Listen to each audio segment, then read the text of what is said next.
ایک مرتبہ رسول اللہ صلی اللہ علیہ وسلم مسجد میں تشریف فرما تھے اور لوگ آپ صلی اللہ علیہ وسلم کے ارد گرد بیٹھے ہوئے تھے کہ 3 آدمی وہاں آئے۔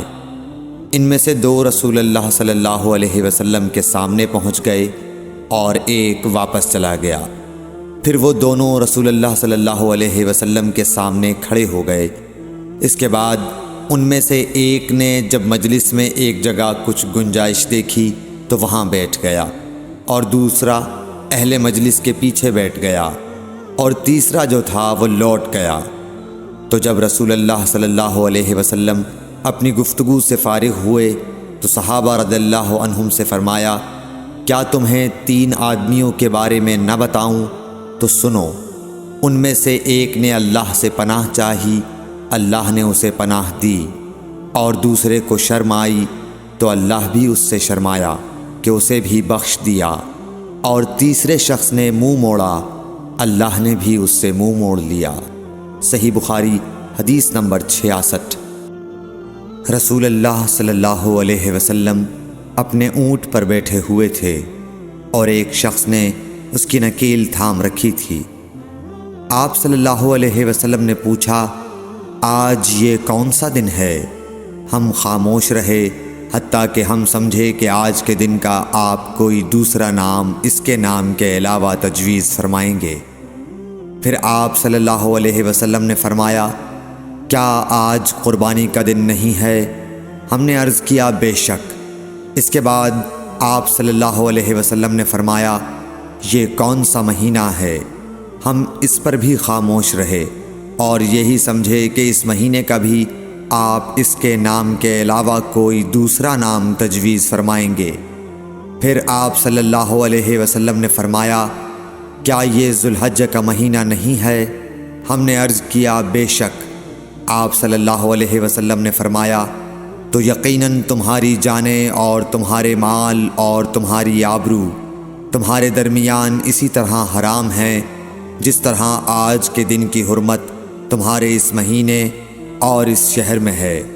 پس جو شخص حاضر ہے اسے چاہیے کہ غائب کو یہ بات پہنچا دے، کیونکہ ایسا ممکن ہے کہ جو شخص یہاں موجود ہے وہ ایسے شخص کو یہ خبر پہنچائے جو اس سے زیادہ یاد رکھنے والا ہو۔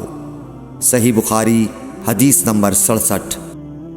رسول اللہ صلی اللہ علیہ وسلم نے ہمیں نصیحت فرمانے کے لیے کچھ دن مقرر کر دیے تھے، اس ڈر سے کہ کہیں ہم کبھی دخاطر نہ ہو جائیں۔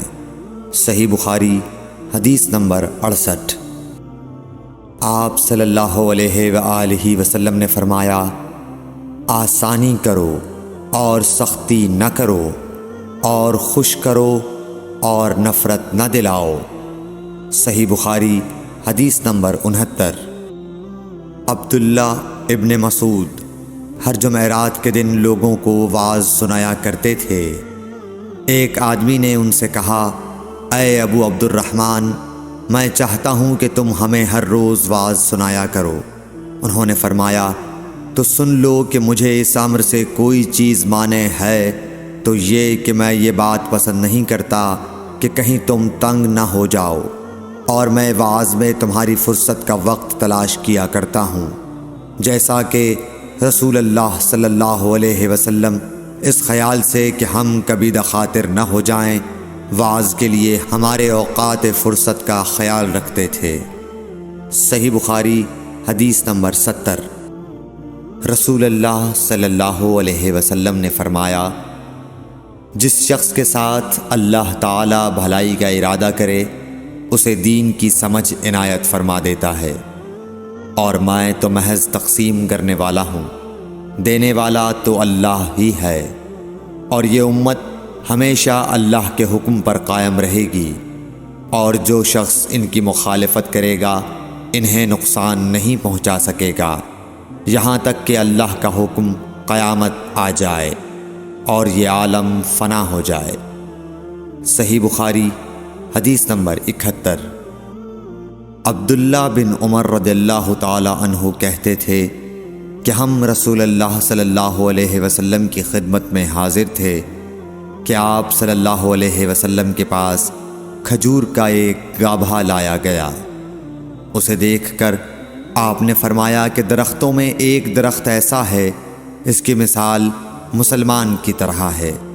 ابن عمر کہتے ہیں کہ یہ سن کر میں نے ارادہ کیا کہ عرض کروں کہ وہ درخت کھجور کا ہے، مگر چونکہ میں سب میں چھوٹا تھا اس لیے خاموش رہا۔ پھر رسول اللہ صلی اللہ علیہ وسلم نے خود ہی فرمایا کہ وہ کھجور ہے۔